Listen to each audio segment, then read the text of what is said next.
All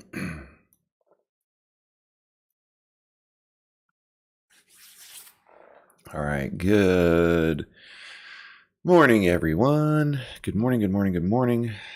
I know I'm a little early, but that's okay because we got lots of things to do today. I'm gonna go ahead and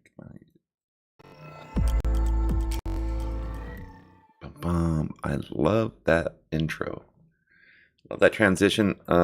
Yeah, lots of good things. So overnight, wow, craziness. Morning, I am Dark Hole Algo, and thank you once again for joining me on another morning watchlist building session. Today is the first of the month. That's right, March 1st, 2022.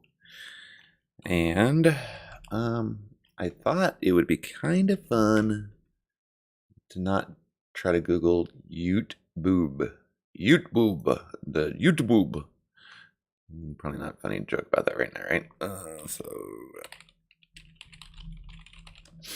let's see.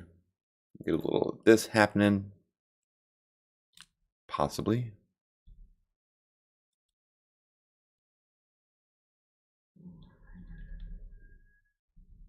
Maybe.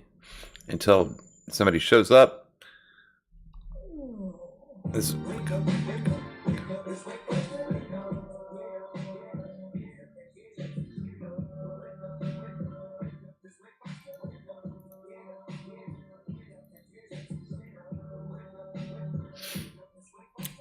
All right. We're going to give it a few minutes. I'm a little late today. Yes, I slept in. Sorry.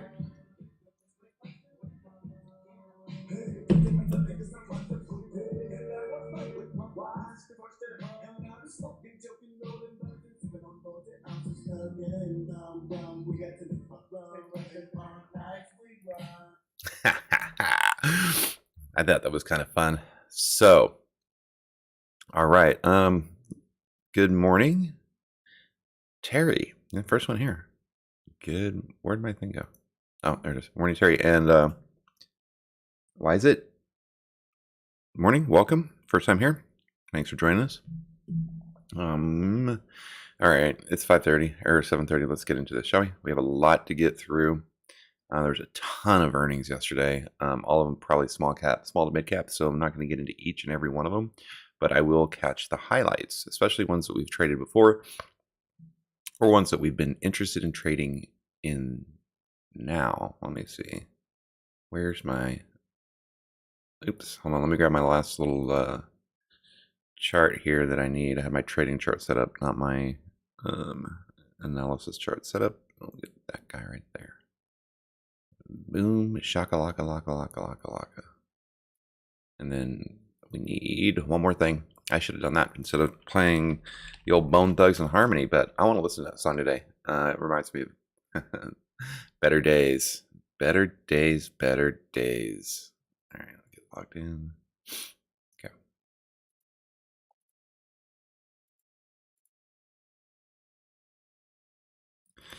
All right.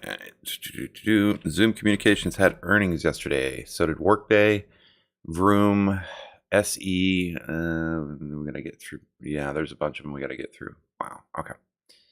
All right. So Zoom earnings, big drop off of earnings, right? 136 to 112. Pretty incredible back testing all the way to the 4-hour bottom. A little bit of a dead cat bounce recovery. As far as earnings are concerned, they came back. They bounced right back to the 200 SMA, and they ended up flat. Okay. However, their earnings were 129 versus 107, so they beat on earnings per share. Revenues up almost to 200 million versus estimates. They're seeing their Q1 revenue at 1.08 versus 1.1 billion, and the EPS at 86 to 88 versus $1.03. So they're like, we're not going to be as profitable as we thought. They're guiding their forward-year revenue at 4.5 versus 4.75 billion, and their EPS at 3.5 versus 4.4. So they're saying we're not going to be as profitable as we were last quarter, which kind of makes sense, right? Zoom isn't as needed in the workplace as it used to be. A lot of people are returning to work. There's other alternatives that people have found. Slack is a great one because Slack does have built-in video communication, right? Video conferencing. Slack is a really good tool.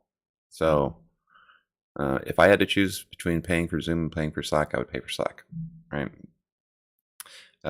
2,700 customers contributed more than 100,000 in the trailing 12-month revenue, up about 66%. Well, yeah. Yeah. Zoom, I don't think will ever reclaim its glory. And it's lucky, in my opinion, to be trading at the 130 level. $100 stock, probably. This is more of a $100 stock, okay? Workday. This one almost made the list. We did talk about it a little bit yesterday in that they had earnings, but they were climbing on their earnings. They broke out through their calendar channel clouds, rallied up, hit the 200, hit the daily top. Look for a pullback rally on this one, right? Look for some continuation. Their shares are up 7% after the results and guidance. Fourth quarter EPS is 82 cents versus 71. Revenue is 1.38 billion versus 1.36, raising the guidance of fiscal 2023 subscription revenue to be in a range of 5.53 billion to 5.5 billion, right? Which is pretty decent. So they're saying we are going to be we are a growing company and we are doing well. Okay, so there's that red directional 200 SMA, 50 cross down. Once the 50 crosses back up above the 200 and price can reclaim the 200, then we'd look at maybe possibly trading Workday again. Until then, it's probably going to reject this daily top and move back down to the daily bottom, okay? C Limited, which is something that we trade all the time because it moves so juicy, right? Look at how juicy this one move was until last week. EPS at $1.12 loss versus a 60-cent loss, right? When we're like, whoa, they rallied, right? Initial rally came out. People saw that $1.12 and didn't realize it was about a 50-cent loss versus estimates, okay? Q4 revenues at 3.2 billion versus 2.9 billion. So $500 million more in Q4 than they were expected. And for full year 2022 guidance, they currently expect bookings for digital entertainment to be between 2.9 to 3.1, and expect 2022 GAAP revenue for e-commerce to be between 8.9 to 9.1 billion. Right? Definitely mixed. This is that H-shaped pattern. Expect that to be going lower. If they crack this 21-day, they've got the 4-hour mid at 130, daily bottom 125, 4-hour bottom 120. Okay, so this 200, this is a line in the sand. Below 133, right? Below 133, 130, 125, 120, possibly 110 if this falling channel continues to make, right? If it continues to make the move. I love calling these moves out and having them follow the lines, right? All right. Groupon, BigCommerce. The Big C is one that came on the scene last year and it exploded, right? Exploded. And it was trading at, I think, 100 and something. Well, it dipped below 20, chilling at about 21, 22. This is, I think, maybe a $20 stock at best, okay? All right, U.S. Federal Trade Commission has said it is preparing a potential lawsuit to challenge Amazon. Yes, Amazon is in the news with negative news, okay? With Amazon's planned $8.5 billion acquisition of MGM Studios. I don't know why. Why are they...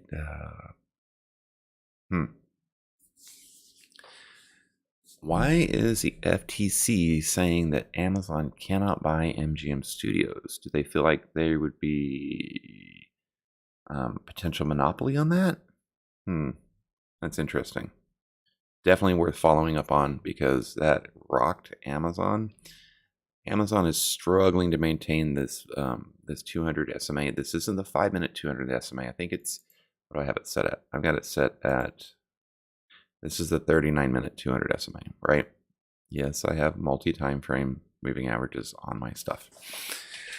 It doesn't, I mean, having a 5-minute 200 doesn't really matter, right?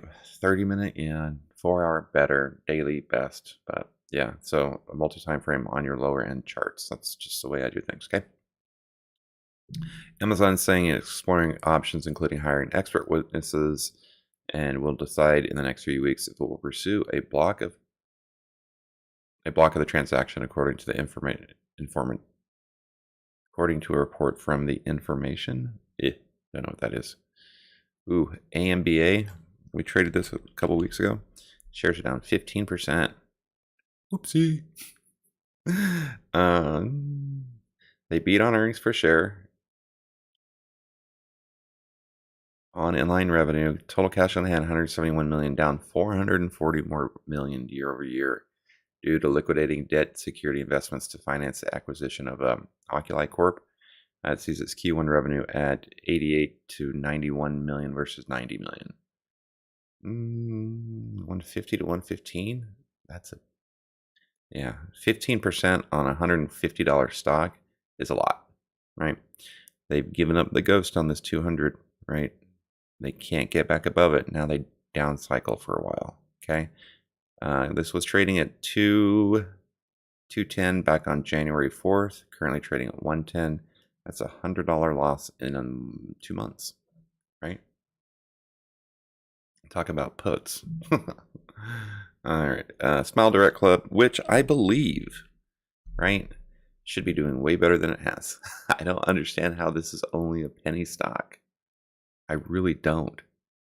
SEC Q4 diluted EPS at a 25-cent loss versus a 27-cent loss. Revenues 126 million versus 127. Aligner shipments 66,000.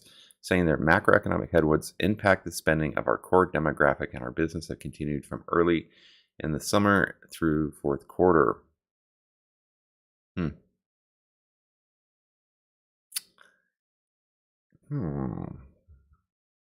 just trying to figure out what headwinds are affecting their plastic production. You know what I mean? They are, transportation, maybe. Maybe it is a transportation issue. Interesting. I don't think they're, I don't know. I really had high hopes for this. I thought that this would be at least a $10 stock, but I guess not. Tenet Healthcare Corporation said, based on ongoing share value creation opportunities and improved business fundamentals, the company will no longer pursue a spin-off of its Conifer Health Solutions subsidiary. Okay. How did we move to healthcare without? Usually I have a. Interesting. Usually they're like, oh, and in healthcare news. But they just transitioned right into it. Okay. Good RX. All right, GDRX shares are down 20% after earnings. $28 to $17. Oof. Is this going to go back to 10 to 50? Is this a $10 or $15 stock? Could possibly be. Bad earnings approved a share repurchase program up to 250 million. Sees Q1 revenue at approximately 200 versus 227 million. So if you think about it, this is just an ad company, right? They data mine for the best prices for drugs, and they charge advertisers money. They don't produce anything. They don't actually provide prescriptions or anything like that. They're just like, oh, yay, here's your coupon, right? So I don't, I'm cool with them being like 10 or 15 bucks. Take some of that money, rotate it into Smile Direct Club. Hey, no. Novax, Invax. All right, Invax. Q4 revenues 222 million versus 331 million. Right? They blew out, they blew on their earnings. They missed by 100 million. How are you $100 million off, right? And only lose $4?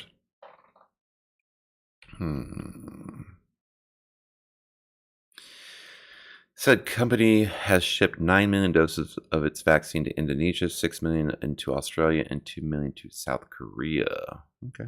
NTLA, here we go. In healthcare. NTLA and Regeneron Pharmaceuticals issue updated interim data for its CRISPR gene editing candidate for phase 1 trial, and its drug are rare but fatal diseases that can cause complications in multiple tissues. So the single-dose therapy led to a sustained effort in reducing the disease-causing protein in the blood. I just don't think enough people understand how to translate that news, right? That's good data. It's good data. Yes, yeah, that's actually pretty decent data. They're saying that anytime a company is bringing a new drug to market, the more side effects and more warnings they can find out during trials, the better, right? Because then you don't get hit with that, oh, we didn't know about it. Possible W-shaped routine reversal on Regeneron. It looks like the 620 is kind of like the cap level for it, right? But it wants to get up to 630, 650. Having a little bit of trouble with this 50. Having a little trouble with that 200. Chilling at the 15-minute top. So it's making lower highs, but higher lows. So it's squeezing. It's forming a wedge. Something will pop on Regeneron in the next couple weeks. Okay. In financials. Visa, MasterCard block Russian banks from their networks after sanctions. Let's see how the market feels about that.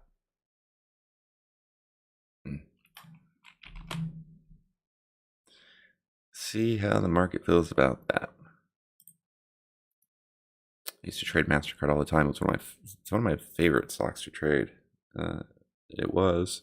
Oh, goodness. Like I said, I woke up early. Or late. I woke up early.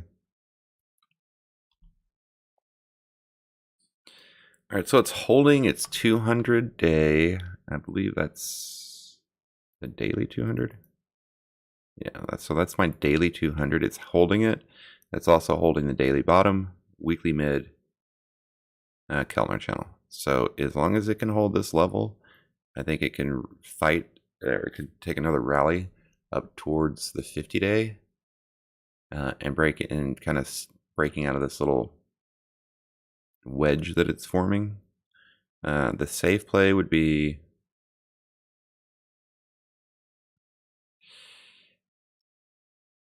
the real safe play is 370, 375, 380. Right? I think it could possibly hit 375, maybe. Yeah. That's MasterCard.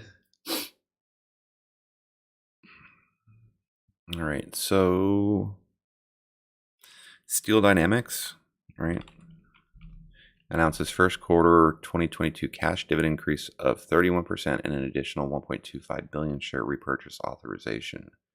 Yeah, anything to do with like steel, oil,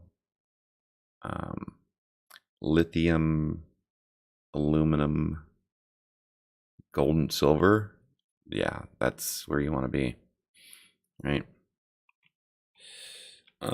Why? Because those commodities are going to be, physical hard commodities are going to become more and more valuable as this stuff continues to happen in the East.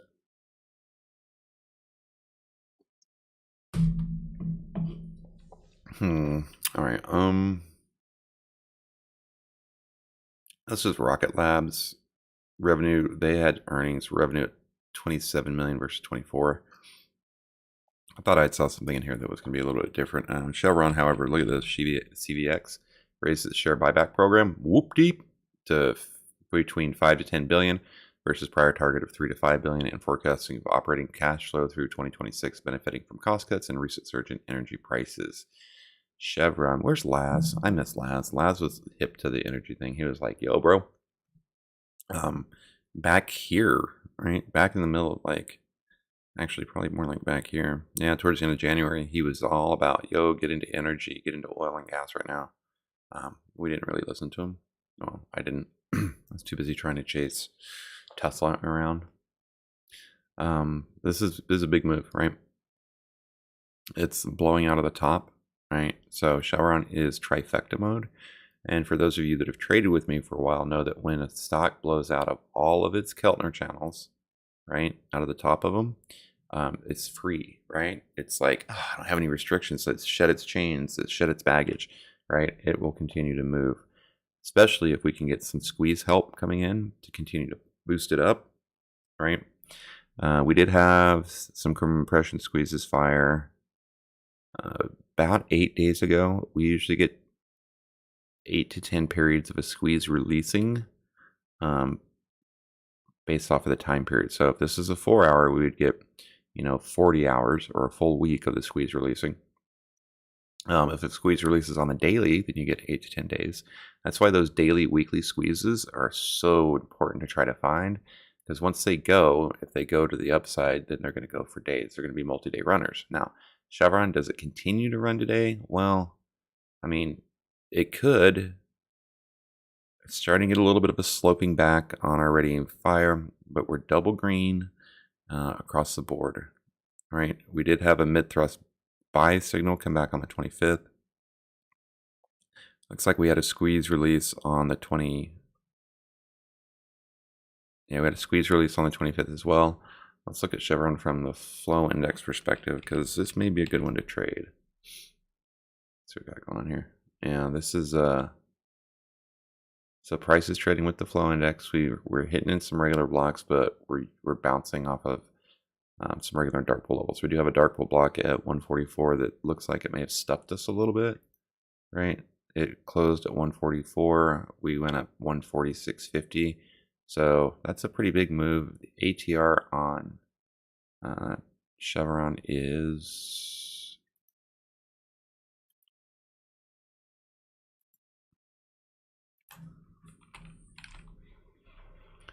let's see. Chevron's got about a $4 ATR. Look at that. Gap, plateau, gap, fail. Look for a pullback to Keltner channel support, right? But then, so if a gap fills down and bounces, then it would be full trifecta mode, and it's just going to launch. Our slow stochastic is curling down, right? On pullbacks, look to get into Chevron, okay? Alrighty. Yeah, I like this stock. Six Flags. Oh, dude. Oh my gosh. Yesterday was the EV submarket rally of all time, right? If you were in the EV sector yesterday, you ripped faces, right? But that 200 SMA is a powerful thing. Smacking it down, okay? This is a 39 200 SMA if you're looking at building a 5-minute chart, okay? Slingshot squeeze released a couple days ago, right? That's where we got that big move up. We pulled back to some support levels, right? We're retesting the 4-hour mid, right? We can go 4-hour mid, 4-hour top, through the 4-hour top, right? So you want real numbers? Let's go support at 34.78 for a move to 37, and maybe a little chop range from 37 to 37.66. Above that, we retest the daily top at 40. This falling 50 should bounce off this 200, which is another bullish move to the upside. The cycle down on this should be pretty quick. Maybe we just get a halfway cycle down as we continue to rally into earnings. Right? Next week, they have earnings, okay? So they had positive delivery numbers, right? And they've got earnings coming up. Again, if they can clear, let's just call it 36.50. So if they can take out the highs, they've got to move up to 37.38, above 37.75. Real easy move up to 40.75. So there's a $3 move there. XPEV should be a fun one, depending on how the rest of the EV market does. Okay, Li Auto, right? It said its February deliveries rose nearly fourfold, 265%. Right? That's crazy. I tell you, crazy. But it blew through the 250. Right? Currently bull flagging, kind of parabolic. Went from 25 to 28 to 31. Now it's just consolidating here at this 4-hour cloud. If we can get a move up through the daily and back test the daily for support, so I'll move up through 32, use about 32 for support, then it can make its next move back up to 35-ish, right? It's currently, look at this major, lots and lots of squeeze compression happening here. Lots and lots of squeeze compression happening here. When it popped, right? When it popped, it was trading at 27.75, immediately rallied up to 31. So looks like we're getting maybe some positive cross up happening here. Made a higher high, made a higher low, right? Looks like it broke out of its wedge. It's done all the good things that it needs to do. LI Auto is definitely going to be on my list, as well as companies like ChargePoint, Neo, right? XPEV, Plug, right? See how they're all up? Any of that EV sector stuff, Lucid. Ooh, Lucid got smacked. I'm gonna have to figure out what's going on. Oh, they had earnings. How come I didn't see? Huh? Shoot! Dang it! I've got Lucid shares. Why didn't I? How did I not know that we had earnings yesterday? We read the news. The news didn't show earnings for Lucid. Huh?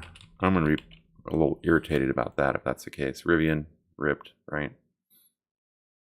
So Rivian does have earnings coming up in a couple weeks, but it's been kind of stuck in a range bound trading, which is good. 64 to 72, 64 to 52. Like you could have done an iron fly at the 4-hour mid and bought wings at the 4-hour top and 4-hour bottom, or if you wanted to go out to the daily top and daily bottom, right? That iron fly, super powerful.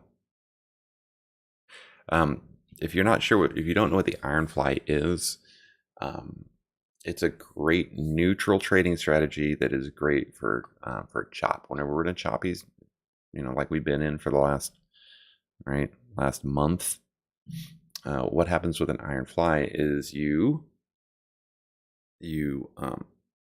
sell a call and a put at the exact same strike, and then you buy, right?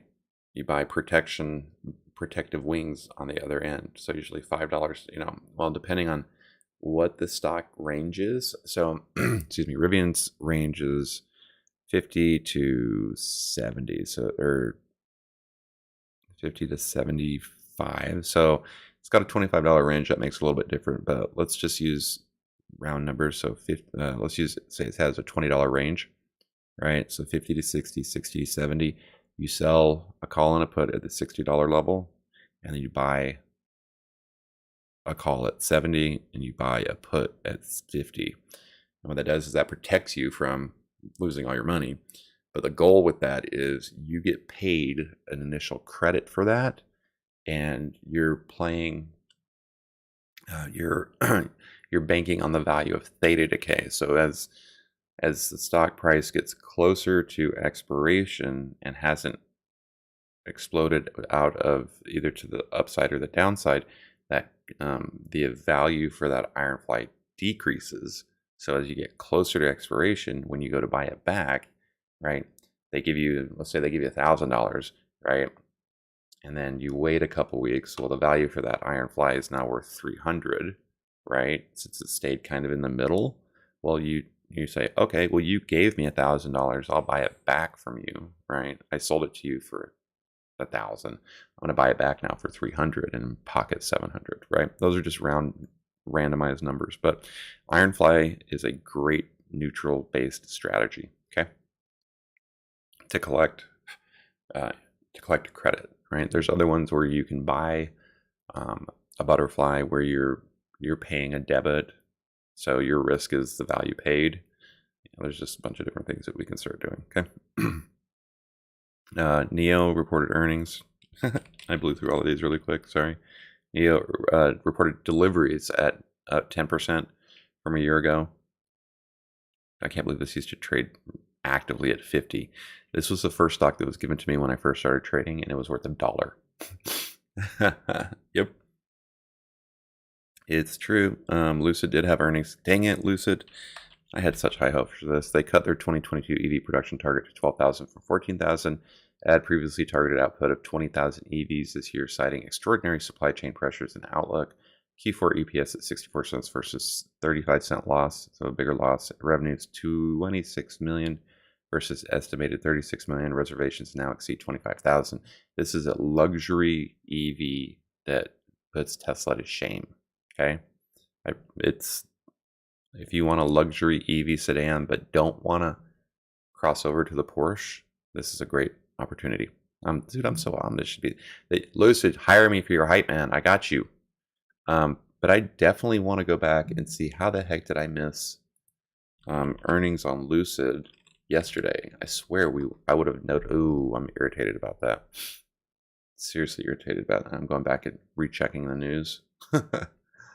Like, I promise you, I'm invested in that because I've got quite a few shares. Let's see if I can figure it out. Yep, they didn't report on it. Not one bit. That's seriously disappointing. Yeah. They didn't report on on any of those. They didn't report on XPEV.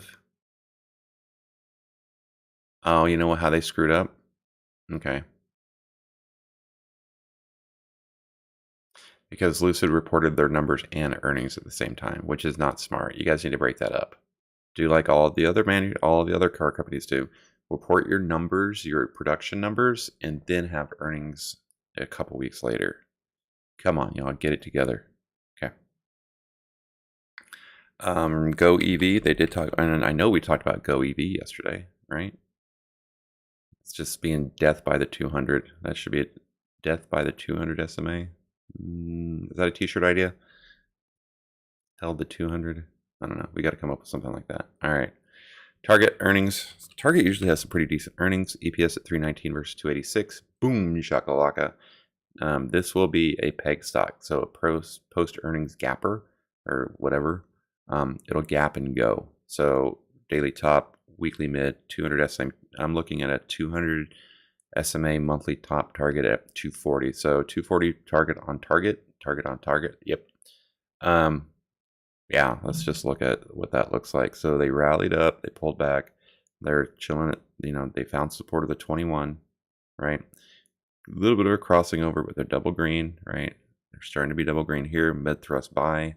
No squeezes really to help us out, but they ripped through the 50 above the daily Keltner channel cloud.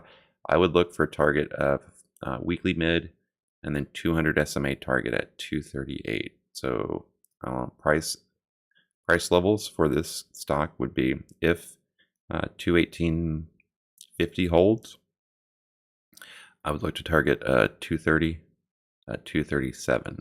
Let's see what Flow Index has to say about that. This is such a fun one to trade when it works well. All right, Flow Index has been consolidating, right? A little bit of a dip, but starting to curl back up. We're going to blow out some of these dark pool levels. Kind of a little bit of inverted head and shoulders. I would look for the Flow Index to continue to move back up, especially if it can break this overhead resistance at 191, 192. Above that, we can see some movement. They had really good earnings. Like I said, 230, 240. They're currently trading at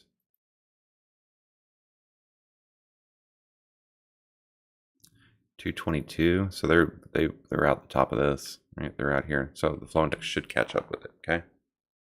All right.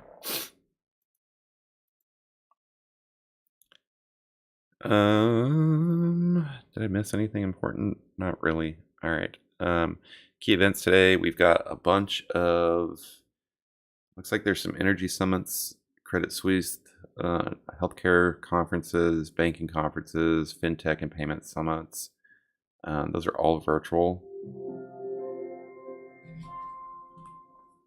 Remember that day I was freaking out what that was? And I thought it was my Windows laptop over here. I was like, why is it making so much noise? And it was my Fire TV the whole time. Okay. Yeah, Target should be a good one to play. Alrighty. Earnings after the close. AMC has earnings today, people. Yes, they do. Oh, I love it when people jump back on the AMC train. Please remember, this stock was trading at $13 last week. It's not hitting 100,000. AMC has earnings. CELH has earnings. We traded that quite a bit. CRM has earnings, right?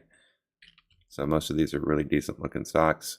FSLR has earnings, right? Ooh, FSLR.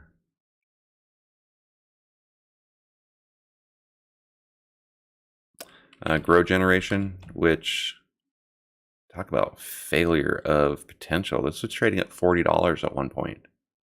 Yes, it was. Now it's back to where I initially heard about it at 7. Okay. SoFi has earnings, so depending on how this works, this is going to be my equity trade for the week, right? Remember, I was like, oh, I want to get some SoFi shares. I did back in January, right? I caught them here at 12. They ripped to 16. I made a nice little profit here at this point.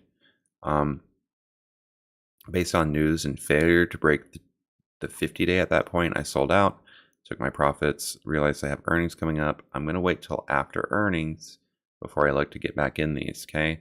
I would love to get them sub 10, okay? I'd love to get them, yeah, sub 845. I think it's got an opportunity a couple years in the future, especially since they got their banking license. One, they have a stadium in LA, okay? Super Bowl, big deal, right? 2, they got their banking license, okay? So they're kind of very hip and social media driven. They finally can become a bank. That's a big deal. They don't just hand out banking licenses. You ever watch Billions? If you watched Billions, you should know what a banking license means. Okay. Playboy has earnings. I miss trading Playboy. That was a fun one. They have earnings today. Right. Jeez, dude. You can almost buy a share of Playboy for what it would cost to buy the issue.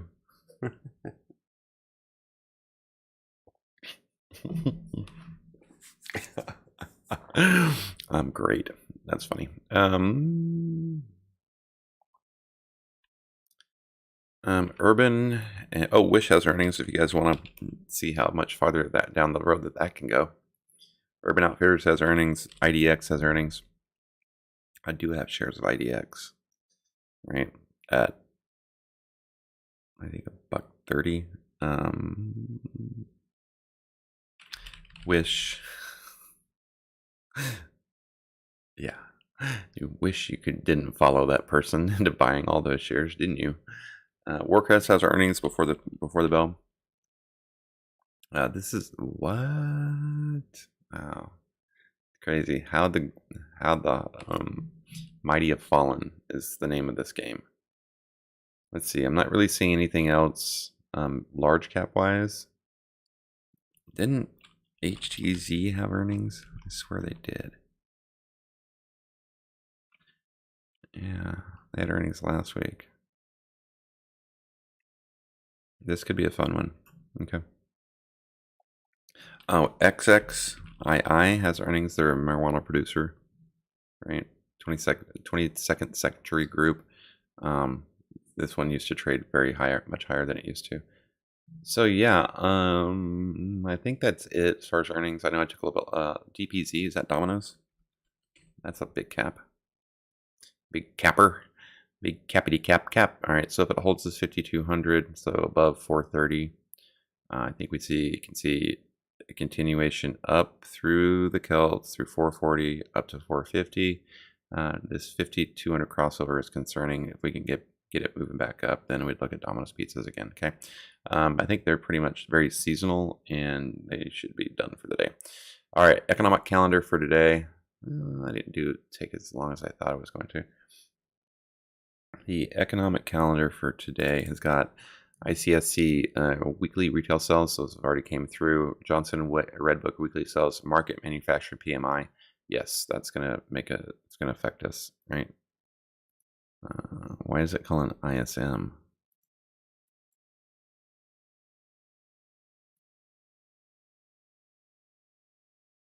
Huh. So they're saying the final manufacturing PMI isn't as much as ISM, but ISM, construction spending are all going to move the market today. Today, your commander-in-chief is going to get on television, and he's going to try to speak some words.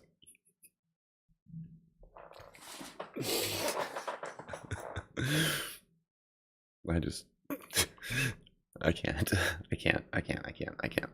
Okay. So sorry about that. All right. U.S. markets are looking lower, with the S&P futures slipping 0.75% overnight, as investors digest ongoing news of additional sanctions to Russia and worry about its potential global unintended implications. Absolutely. Overnight, the EU said it's seeking to block 7 Russian banks from SWIFT, including VTB. Britain passed a law that would ban all ships that have any connection to Russia from entering its ports. That's ruthless. And shipping giant Maersk will temporarily halt all container shipping to and from Russia. Now, listen, we already have a supply chain issue, and you're going to make it worse? How about you just don't rattle the hornet's nest?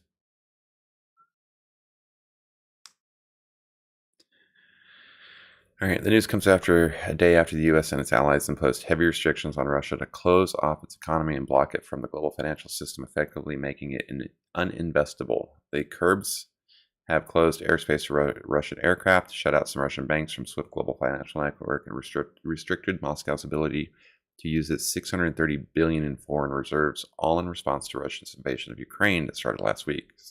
Well, U.S. stocks fell in volatility trading on Monday as investors monitored developments in the invasion, which included a new batch of sanctions from us and the allies. Dow fell 0.5%, S&P lost 0.25%, and while the Nasdaq gained almost 0.5% for February, major averages ended up lower as the S&P 500 declined 3.15%. We will get into that, and it is pulling us. It is doing our dang fifth leg down. Okay, all right. Asian markets, the Bay Index, Nikkei Index gained 317 points, go 1.2%. Shanghai rose almost 0.77%, and Hang Seng advanced 48 points. In Europe, the DAX tumbled 2.3. The FTSE was down about 70 points, and let's think about that. Okay, so Chinese stocks are ripping, right? Baidu, Pinduoduo, right? Pinduoduo, right? Baidu, Baba, right? Well, Baba's not doing anything. JD, right? All these Chinese Asian stocks are doing great, while our U.S. stocks are falling. Yeah, something's off with that.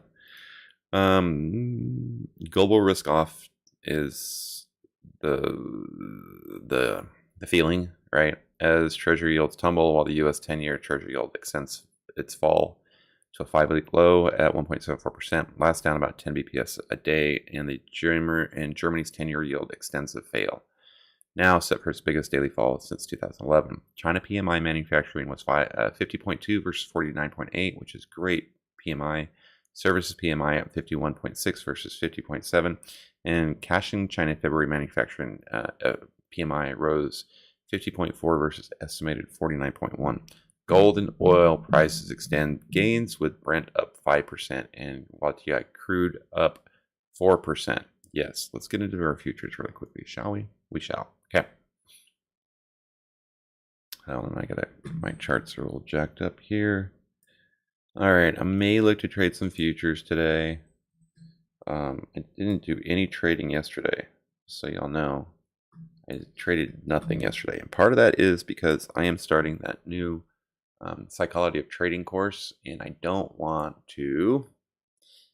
Anytime you make, listen, if you're trading and anytime you make major changes or anything that's coming up, like you buy a new house, you buy a new car, anything that majorly changes in your life, I would definitely kick back on trading to see how it's psychologically going to affect your ability to make good decisions. True. Love me or hate me, I'm going to tell you the truth. I promise you that. Okay. This is our futures chart. Okay, so what we'll do is we'll go through the futures here real quickly. Johnny, bro, don't get me started. Johnny.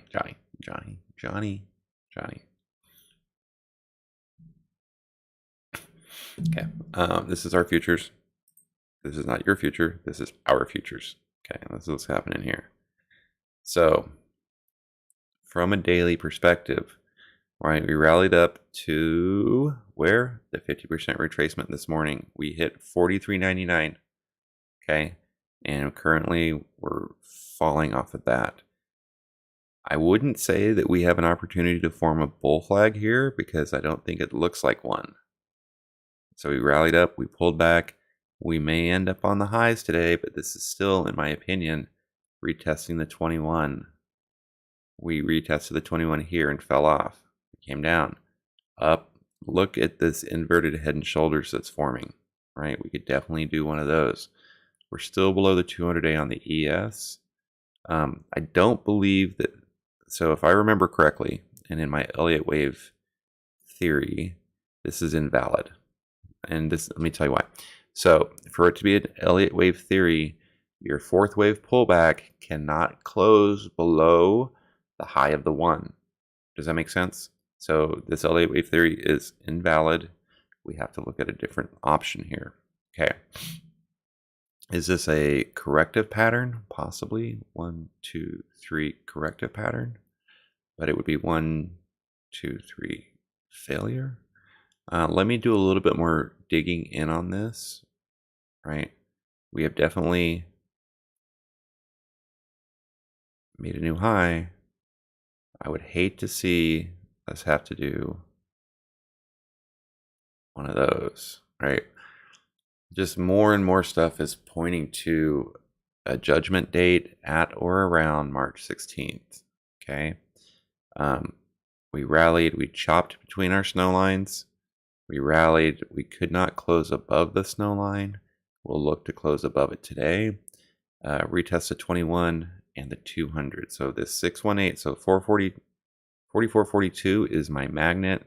We have the 21 at 44.17. Okay, so a $50 move. What happens here is really important. Okay, what happens in the next couple of days? We could very easily have a down day today.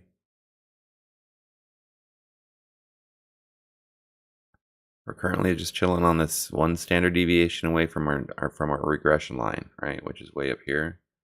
Regression line is, I feel, is a little bit more valid than a mean or a median, right? Because this is based off of the COVID low. Okay, we try to trade. 68% of all transactions occur between these two brown lines, right? Half a standard deviation is where probably 50% of everything traded happens within. Falling 50, falling 2, yeah, just we're starting to look a little bit better. Right, definitely going for that inverted head and shoulders.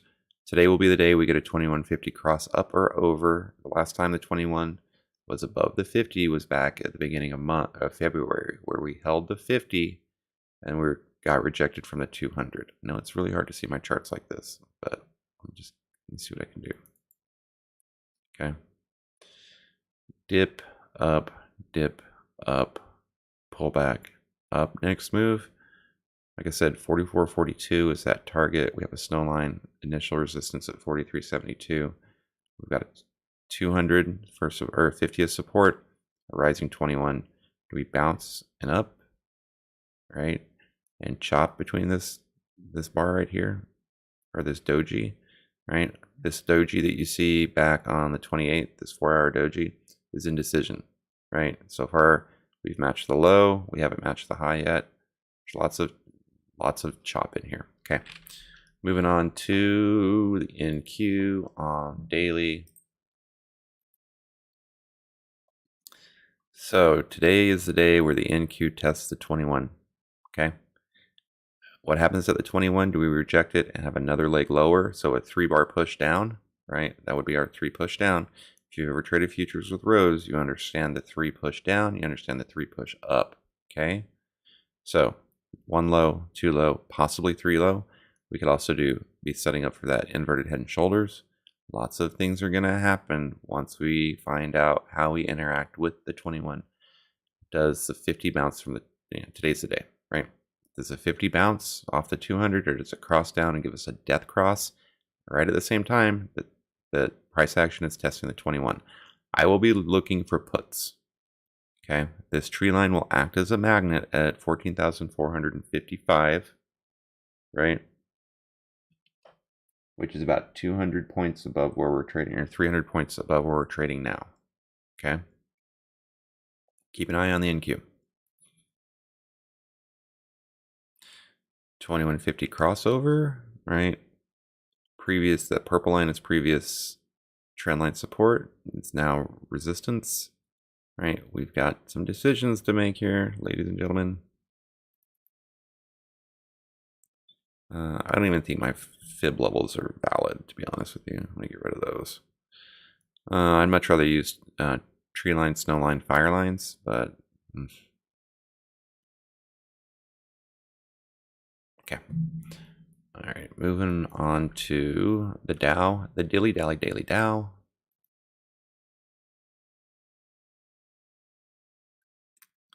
Again, very possible forming inverted head and shoulders. If that's the case, we'd have a nice up day, retesting the 21, possibly retesting the 50. The Dow has a better chance of the 5200 bouncing, excuse me, and this being just a pullback for the next move up. Okay, we're currently trading on the lows, so we might get a nice little move. Yeah, any rallies to the 21, so anything above 3,400, or excuse me, 34,000, 34,050. Yeah, 34,000 is a big old psychological previous low, and this is resistance level. Okay, so we have a fire line at 33,624 support, psychological 34,000. Above that, 21-day test at 34,450. Okay, if for some reason we can't hold this fire line, this snow line will become a magnet, right? It'll be a downside move. Okay, on the 4-hour, right, we're getting that squeeze. We're getting that. I mean, that's a perfect squeeze test right there. Price action rallied through it, back testing it for support. Is this truly support? This is this move yesterday, right? Is this support? Do we get a 21 crossing up over the 50? Do we make that move back up to 34,450 or 34,500? What did I say? Ish, right? 34. Yeah, you know what I'm talking about. All right. Looking at the daily on the red-headed Russell. Okay, is this going to lead the way? Is this going to let us know what we got going on?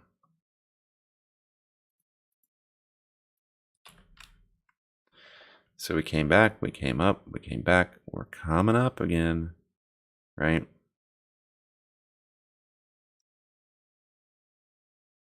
But we failed, like, we didn't close 50% more or more above the 21, so that's a valid. This is just a quick little pop on the Russell.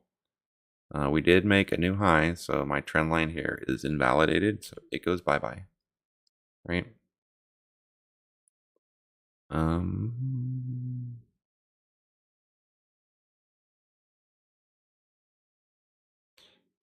Maybe a little consolidation, right? Dip down.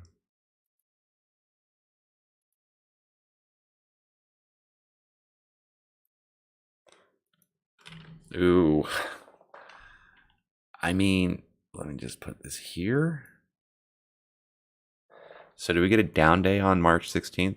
Like, do we retest the snow line, right? And then just rip faces from there? Is that what they could be building into? I'm going to keep an eye on it. So the next couple days are really important on the Russell. We'll be retesting the 50. We're going to see if we can hold the 21. Okay.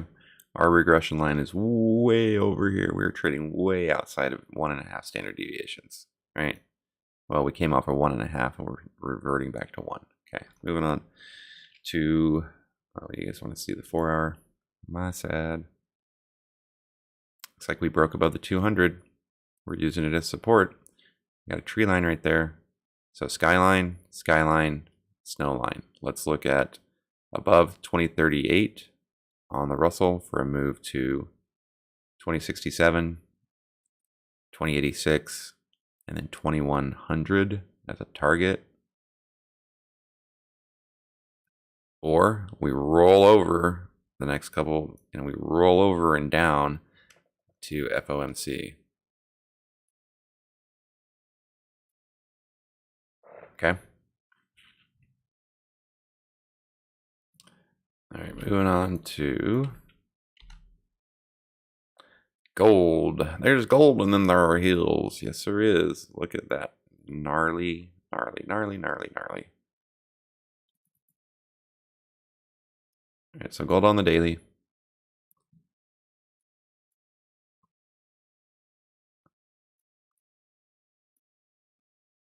So it kind of respected the 618 pullback. I don't understand why I don't have voodoo lines on this. Let me go figure out. I think I've got the wrong gold contract. Right, up and back. So it's starting to make a nice little falling, rising wedge or rising channel. It's pretty significant. Like, look at the angle of this.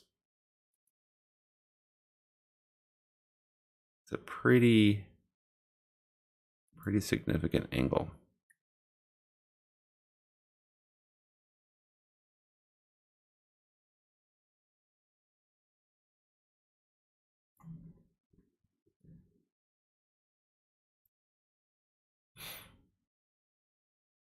I think gold will continue to melt up towards 1950. Okay. So 2150 bounce up. So 2150, 200 positively stacked moving averages. Trend line support, 50-day support, big moves up. Bull flag breakouts up to 1950 at least, right? 1950, possibly retest 1920. Gold is going to be a pretty decent move. This is crude. This is crude oil futures on the daily, right? I don't know why this one's so different, but continuing to melt up, right? 101, 102. 102, 103.08 is my next upside target on crude. Above that, there's a big gap to 106, 108, 111. So I like 103 target on crude. That's all there's to it. I got to fix that chart. Don't let me forget to do that. All right, ZB bonds, right? Well, unfortunately, this pattern was totally inaccurate, and we gapped up severely. Okay. We rallied up over previous support. I mean, I'm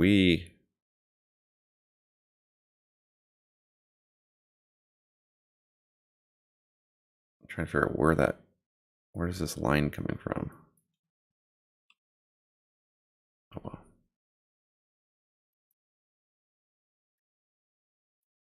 Oh, okay. So that's accurate. Or did I? So I drew this line in there, didn't I? I did. All right. So here we go. Fireline magnet for T-bond futures at 162. Okay. If this rallies up, the ES should fall down. Okay. This is a big move. Let me see if I can.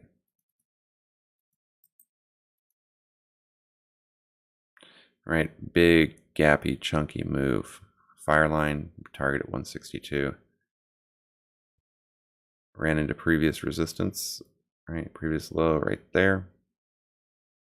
Looks like there's a little micro zone to 159. That's like big giant gap. And then finally the yen. The yen is continuing to fall, right? Which we'd like it to do.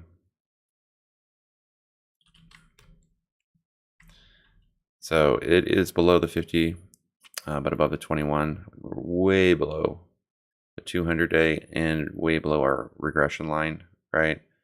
Definitely falling channel here.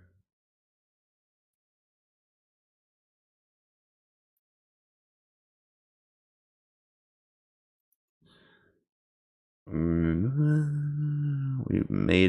matched the previous low right on the dot, up to the 50, reject 50, 21. So downtrending stock. If the yen can continue to fall, that's strong for us. However, if it starts getting any momentum, like it did at the first of the year here, could get a serious pullback in the markets. Okay. All right. So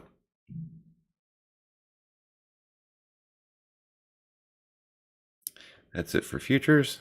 And how am I doing on time? All right, I'm doing all right. So let me take a drink, and then we'll get into the next section.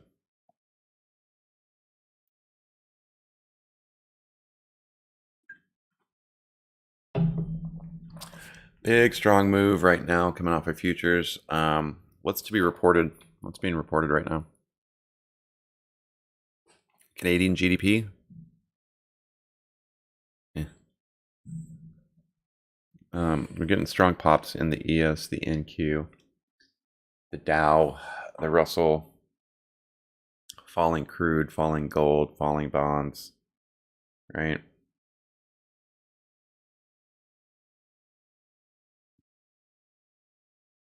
Big moves in the Dow. Wow. Whoa. Ripty Ripters. What the heck's going on? Hold on one second. Check it, yo.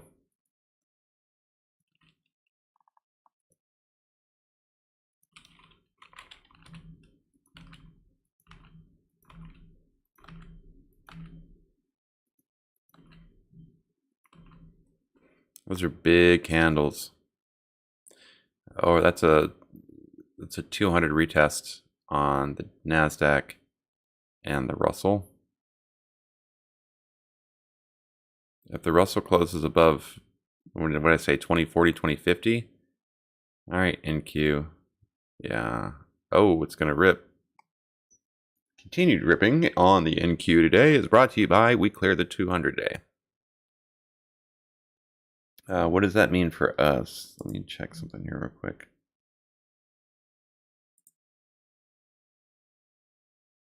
I think it's a big fake out, to be honest with you.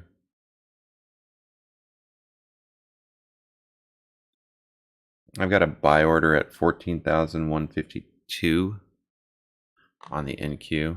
And buy this pullback, right? 14,152, right? It is definitely trying to maintain that support, right? NQ. So that's what happens when you get a 2150 crossover. 2150 crossover, right? I don't know what's up with this stupid thing. 2150 crossover, right? Look at gold. Dun, dun, dun. Right there. Stop. Stop, gold. Right there. Manipulation. Watch him. Watch him. Oh. John WikiWik.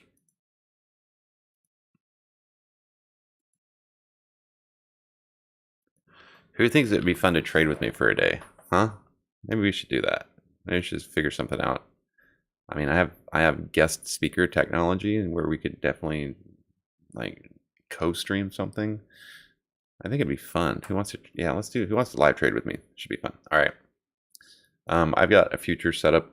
If that's what it is, it's a future setup. It's a laptop with a 28-inch monitor and a 29-inch widescreen that sits right here, and that's all it does is look at futures all day, right? I think I'm wasting some stuff at that point. There we go. NQ. We did get a little pop. There it is. There's that pop. What does it mean when lower time frames start overtaking the 200? Well, it's a firecracker effect, right? It's going to continue to fire up all the way up to the larger time frames. Okay. I am by no means sold on this because crude snowline to snowline, right? Chop, chop, chop. Gold is holding up. Okay. All right, let's get into it. So, welcome. This is FlowTrade. FlowTrade is the smart money dark pool block trade algorithm software that FlowTrade built. They spent hundreds of thousands of dollars and countless man hours into creating their own flow index algorithm.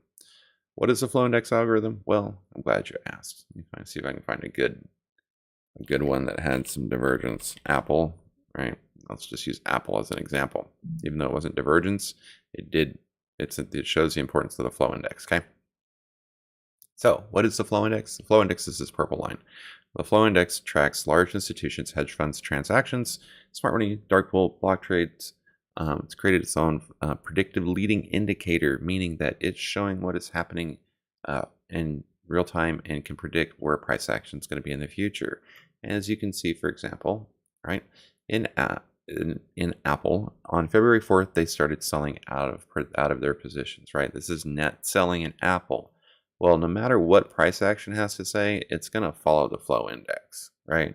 We now have a new fresh burst of bullish divergence, and I'll use Apple later. Let me just pull up one of yours.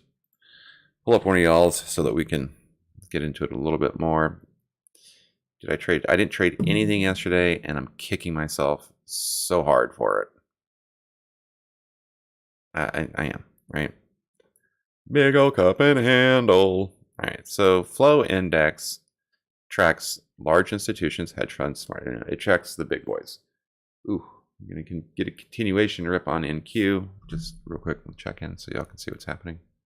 All right, we held the 200. Now we're doing next leg up across the board. 382 retracement. Like I said, snow line. Big moves today. Okay, so the flow index tracks all of those transactions, and if you're smart money and you want to make $1 billion transaction or $1 million transaction, you can't just plop it in on the market on a market order, because what would happen is it would immediately eat up all of the liquidity in the if you've ever read the tape, it'll immediately absorb all of the orders on the tape, and that'll be a false inflation. And as soon as other buyers start rushing in, realizing that there's no liquidity, there's no shares left, what will happen is they'll have to drop the price down to where there's more shares available. And when the dust settles after about 20 seconds, smart money is in a negative position. So in order to combat that, they slowly scale into positions, and most preferably scale into it as price is coming down. So as you can see on Shopify here, we've got divergence where price is selling off, and at this point they're buying into this, so they're scaling into these positions as it's coming down. As soon as we find some support and retail or other traders start coming in and buying up those shares, smart money is selling their shares back to them, so that as price increases, smart money is getting out. That's called divergence, and that divergence plays out all of the time. As you can see, there's a little micro divergence here, right? We have a little divergence here. So all of these shorter term divergences have been played out. We're looking at the larger divergence where initially price and the flow index deviated. So right at 729, let's just call it 730 is that target level, right? At 730, people started selling out of their Shopify shares. Price action scaling into those positions. The flow index is not doing a good job right now, right? And I was thinking that it was going to get a little bit of a reversal off of this yesterday, the continuation, right? Nice move yesterday, but it hit a wall, right? It hit a psychological level at 704, well, 702, and let's just call it 700, which is previous support. 700 psychological level. If you watch the weekend watch list, I told you that 700 was our first target, right? Then we would trade this zone from 700 to 715, and then chop a little bit, maybe do some pulling back, and then final zone would be the 720 to 730 zone. Okay, the flow index is curled up and around, and it's currently trading with price. So we're going to get a big move up to retest 704 today. Above that, the flow index can start making higher lows and higher highs. It will pull price action up with it. Okay. All right. So that's Shopify, just so that you can understand the flow index. Now, the way that this works is that the first person here usually gets their request taken care of first, right? Usually, I said there's been several days where I've blown Johnny off, and I apologize for it. I didn't blow him off. I don't know. I was having a bad day. All right. But if you're here first, I will review your stock first. That way, if you want to leave, You can go do whatever you want to do. Johnny, you want me to look at Moderna? Bro, you know how I feel about Moderna.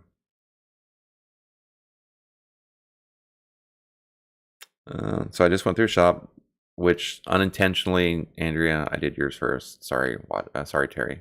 I didn't even notice that. I just did shop because I covered it on the watch list and I knew it had strong divergence. All right. Tesseract. What's going on with Tesseract? Right? Tesla does what Tesla wants to do. All right. This right here is Elon Musk being a humanitarian. That's what this is. Okay. There is newly formed bearish divergence, but it's so fresh and young that I can't really utilize it. I like to see at least 2 to 3 days of actual divergence before we call it divergence, right? This could be simply trading with price action. All right, Tesla has some psychological levels, 880, right? There's 885. I think 885 or 8, where is it? I know 865 is a key level because I bought the dip on 865 before. Yeah, I like it. So we rallied up through all these regular and dark pool levels. We got a little bit of divergence, but as long as the flow index can maintain its trendline support, right, I think it's going to continue to pull price action up with it. All right, there's a nice trading zone here that runs 890, right? 890 to, you know, this 940 level. That's a great zone for Tesla to trade in. We're into, let me just, right, we're coming up into previous resistance. What I'm going to do is I'm going to step back at this point with Tesla until it can clear and get back up into its next zone, right? So I'm going to chill out till it gets close to like 900, then do the 950. If we reject this 880, right, and this is not really a bull flag breakout, right, if it's a head fake, then we need to look at key levels on the way down, okay? That'd be these regular blocks at 830, right, 815. It did gap, so there may be a little gap fill at some point. And then finally this 760. This is a big move on Tesla, right?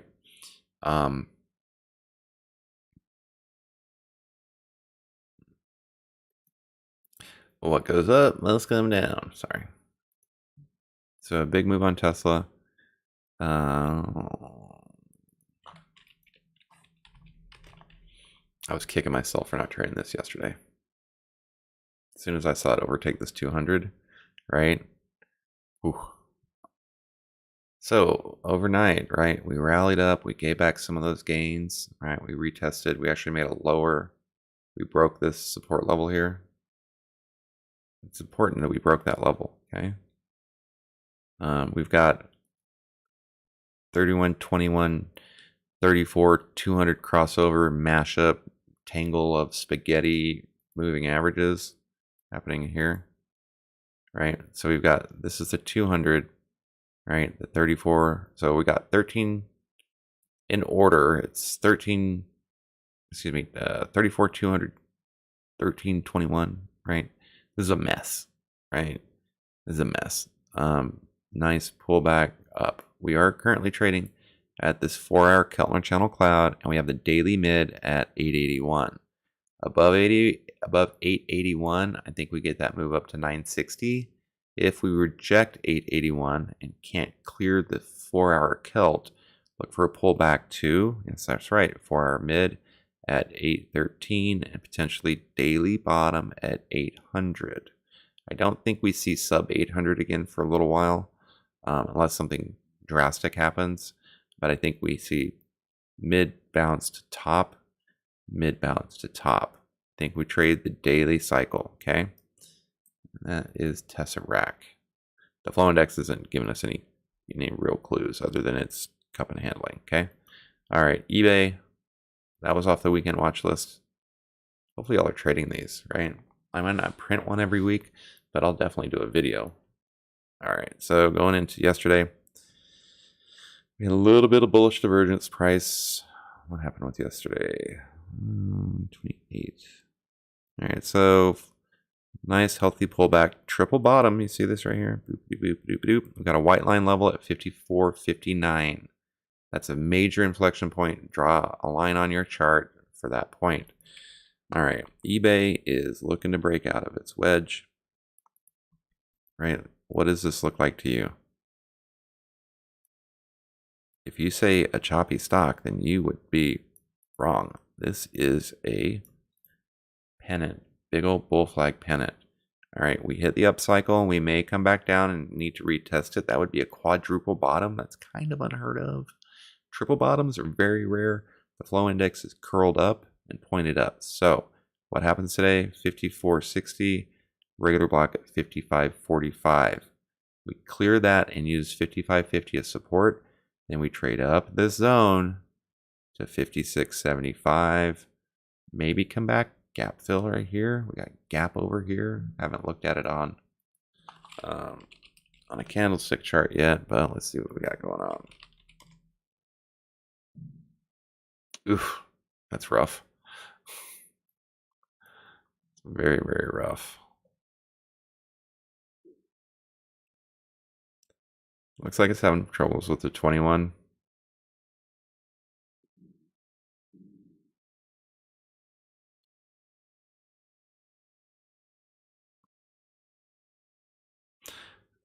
Medium compression squeezes, so maybe a little histogram pulling back and then catapult. 53.44 is your support level. That would be a 1, 2, 3, a quadruple bottom at that level.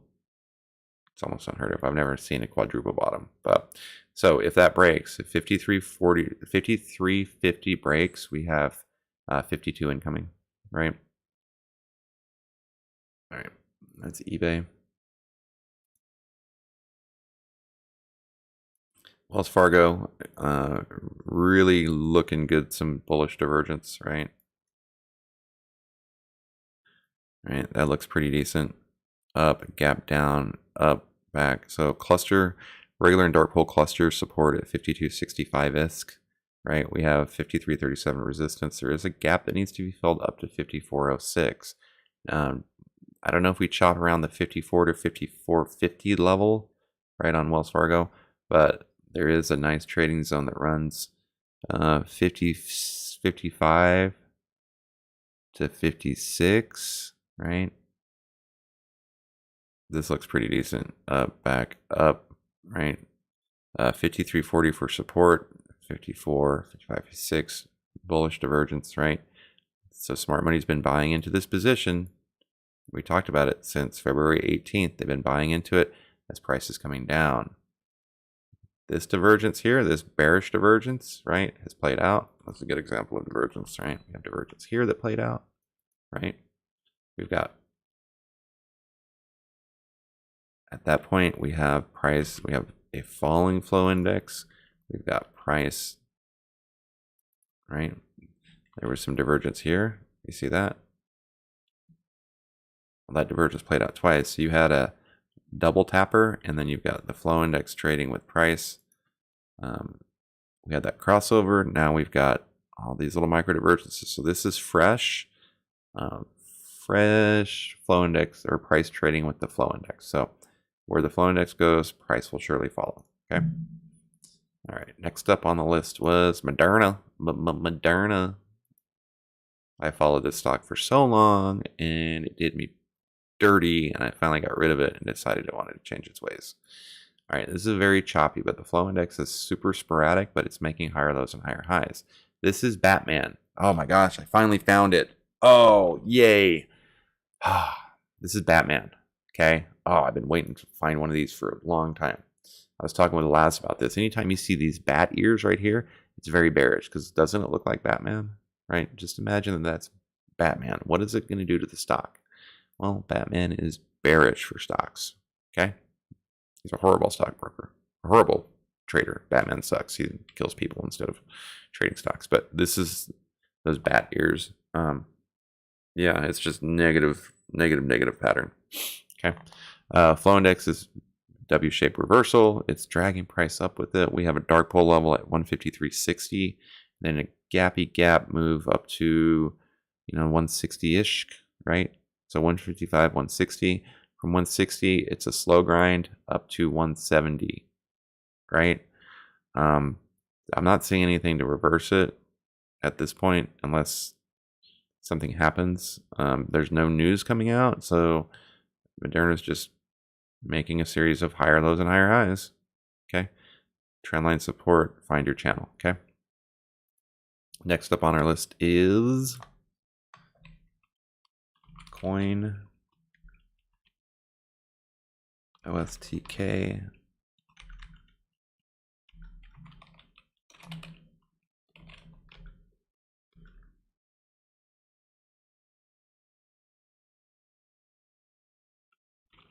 Bank of America. DE.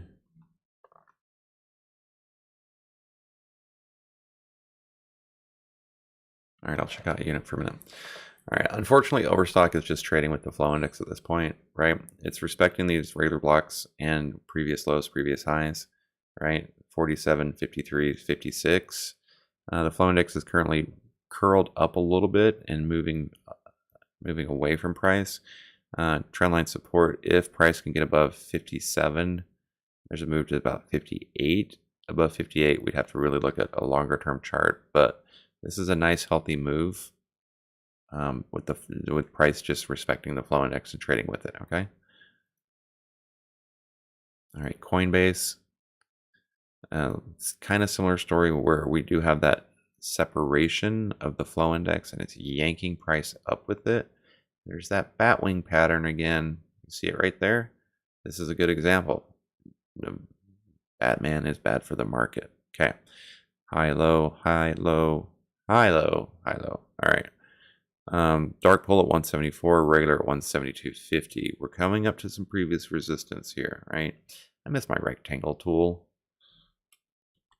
I had a nice rectangle tool that let me show you perfect zones. All right. The flow index is vertical. It can really yank price around with it. So 195, then 200 psychological level is what I'm looking at. Last time it hit 195, it gapped to 210. So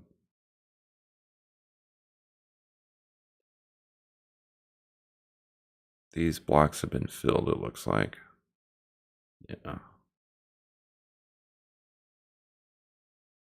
No, they haven't. So we got a regular block down here at 172.50 that came in a minute after the open, and price never came down and filled it. So there's, mark this on your chart, 172.50. There's a regular block that has not been filled. Came in on the 28th. So yes, that is a magnet. That is a downside magnet. So on any support breakage for Coinbase, you could buy a 172.50 put for some point in the future, and price will come down and get it because there's orders sitting there. Okay. That's why these regular blocks are so valuable. All right, Bank of America. Bank of America. So they've been net selling this position since beginning of February. Right. This is a data glitch.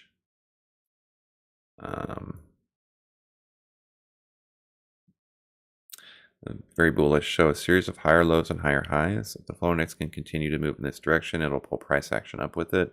We're coming off a dark pull support at 43.50, 43.60. We do have dark pull resistance at 44.20 and a dark pull magnet at 45.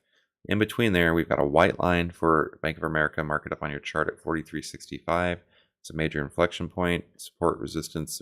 That's an opportunity where dark pulls and regular block trades have printed on top of each other. It looks like a pretty significant falling wedge, just a falling channel almost, right? So that overhead resistance couldn't be broken last time, and it smacked price action down. All right, I'm not sure how I feel about banks with what's going on. Yes, there's an opportunity from 45.27 to 44.27 to 45, but keep in mind that overhead resistance, if it gets through it, it'll back test it, and it'll move back up and through. Right? Gap down, fill the gap, gap down, fill the gap is what we're looking to do. I wouldn't anticipate more than 45.25-esque on Bank of America. Contrarian, we reject. Like I said, we would have to take out 43.65 and then look at maybe making some lower lows.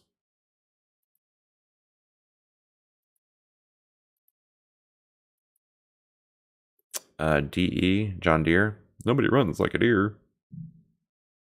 All right, this is high, low, consolidation, right? This is consolidation here. Looking at possible consolidation breakout, right, on the flow index. If that's the case, then long on John Deere above 360, 362, move to 370, right? 370, we may chop around a little bit here.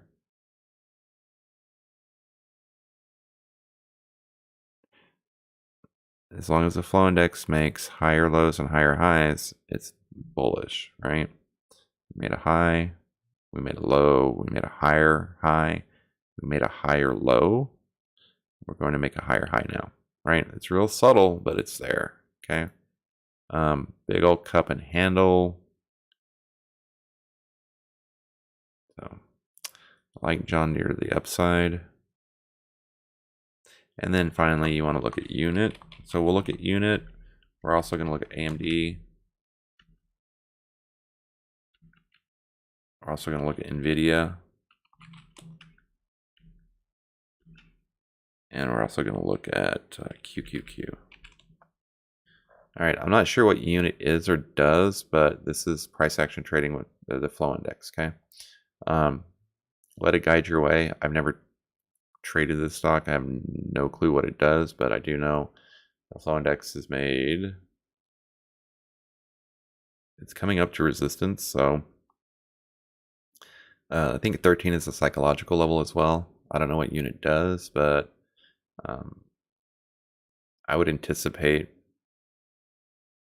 some profit taking at least, okay? All right, Nvidia. So we made a high, we made a low, right? We found support, so we double bottomed. We made a higher high, we made a higher low. Nvidia, right? Up to regular block, support, resistance, support, resistance. Big old chunky moves on Nvidia. I trade this stock every day. I didn't trade it yesterday at all. A little concerned of possible head and shoulders forming, right? This may be broken. 243.85 is dark pool resistance. Above that, we have overhead resist or previous highs at 246.50, right? See how when we get to this level, we can move up and then back. If we break it, we move back, right? This is kind of just a weird zone for Nvidia. We do have, right, got some trendline support there. Looks like we got kind of a funky donkey.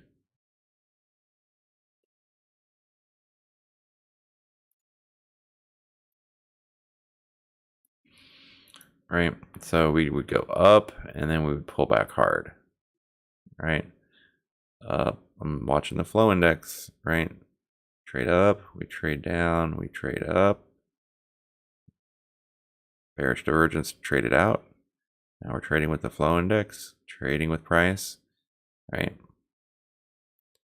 I don't like Nvidia at this level. 245 is just a weird cluster. So it's bullish 250 to 260, right? It's bearish, 240 to 230, right? It's just in this weird zone right now. Okay. All right, AMD bearish divergence, pretty easy to spot, right? Price, smart money's getting out of this positions is, they're buying into it. Divergence points approximately here. Well, it filled half of the divergence, right? We have a white line level on Nvidia 120. That's a major support resistance level. We have a dark pool at 116, regular block at 117 as support. 123, dark pool 122.50, regular block trade. This is a big move, back test up, right? The flow index is bearish, like they're selling this, they're selling these pops, okay? So not super bullish on AMD. I'll be looking for some downside plays on that.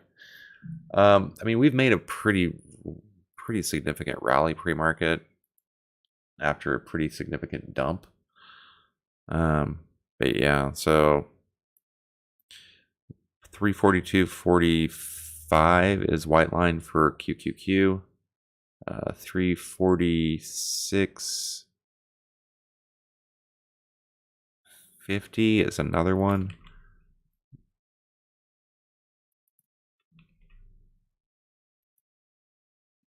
I don't even know what that is. I know that the flow index is trading with price. So the flow index pulled back, price pulled back, right? Looking for a bounce. Flow index made a high, made a higher low, made a higher high, made a higher low, made a higher high, made a higher low, made a higher high, trying to make a higher low, okay? This could be a nice little V-shaped recovery. Like I said, I think the Qs are going to lead what happens today. So again, if we reject some of those levels and we break this funky dunky little trend line support right there, right? We can definitely pull price back down.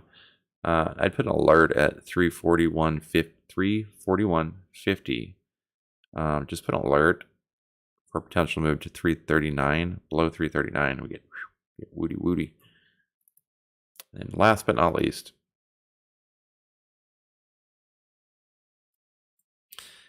so units of 5G REIT.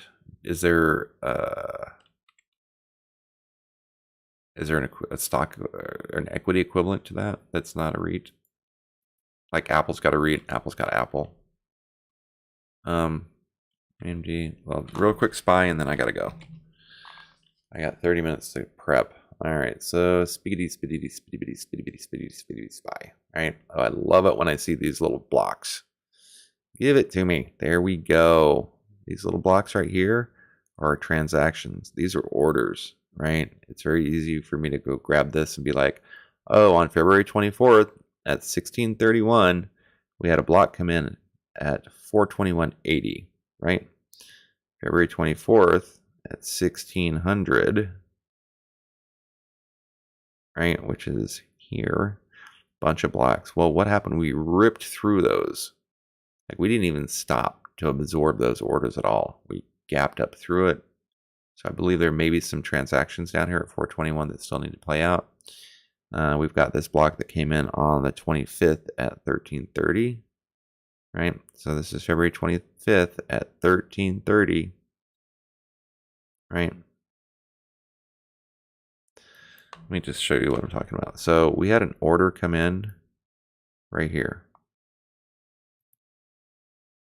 At that time, these dark pool orders are sitting here. Okay. Well, there's a bunch of orders. Think they're just going to leave money on the table? What do you think? Just pulling price down with it, right? They were selling out at this point in time. The flow index was downtrending. Okay, so we rallied up. We couldn't get above the stupid level of 438, 438, 437. All right, so this dark pool level came in here. This one came in here on the 28th after the close at 437.75. Okay, 437.75 for SPY. 437.75 for SPY. Do you think it got filled? Well, there's a wick. Yep, they absorbed that order. Okay, so they made a new high, pre-market. They went 439.56, 439.56. Right in here. See this one right here? Whoop-de-whoop. Strange wicks. All right.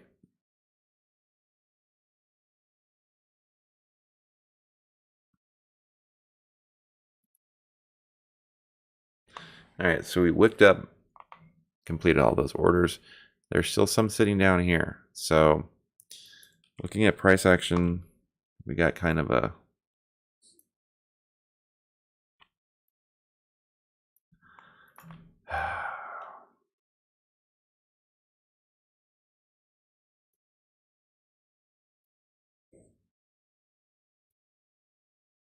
this is kind of a weird shape, right?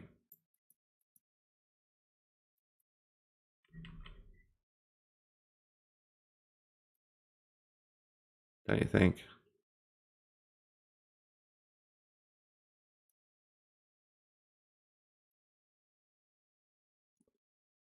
I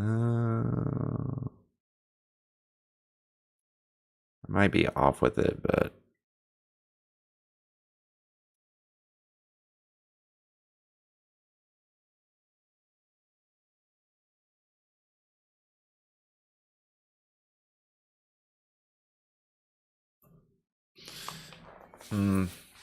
I would hate to see that broadening pattern on SPY because that means a big rip up and big fallback and big rip up and big fallback.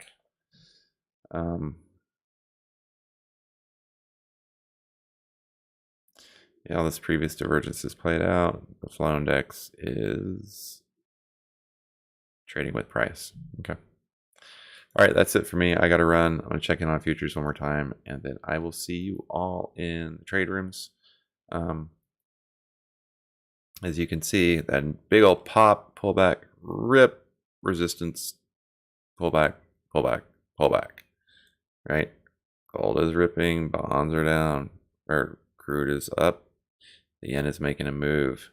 We rallied through the 382 retracement. We pulled back to for support. Like I said, initially we have a snowline magnet, right? And then we see what happens at this levels, okay? This is the NQ. The NQ, like I said, I'm going to have to go check those charts out. Okay.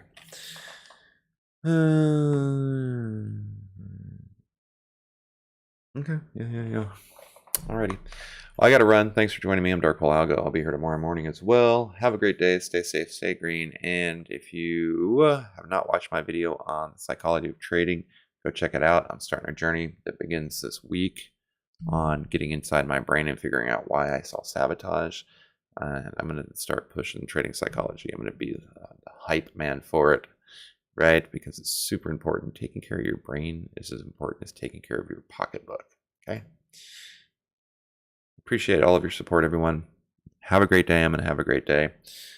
We're going to stay smart. We're going to stay green. We are going to execute on A+ setups, and we are going to respect our risk tolerance. Have a great day.